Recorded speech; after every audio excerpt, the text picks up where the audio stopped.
শাবান মাসে সাহাবায়ে কেরামের আমল। হযরত আনাস ইবনে মালিক রাদিয়াল্লাহু আনহু বলেন যে সাহাবায়ে কেরাম রাদিয়াল্লাহু আনহুম শাবানের চাঁদ দেখলে বেশি বেশি কোরআন তেলাওয়াতে মশগুল হয়ে পড়তেন। যাদের উপর যাকাত ফরজ হয়েছে তারা মালের যাকাত আদায় করে দিতেন, যাতে গরিব মুসলমানদের রোজা রাখার ব্যবস্থা হয়ে যায়। বিচারকগণ কয়েদিদেরকে ডেকে হয় শাস্তির ফয়সালা করে দিতেন, না হয় মুক্তি দিয়ে দিতেন।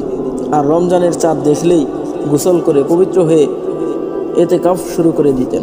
অর্থাৎ শাবান মাস আসলেই তারা তাদের দুনিয়াবি কাজকর্ম গুটিয়ে আনতেন, যাতে মাহে রমজানে নীরব বিচ্ছিন্নভাবে আল্লাহর মাসকে আল্লাহর ইবাদতে কাটাতে পারেন।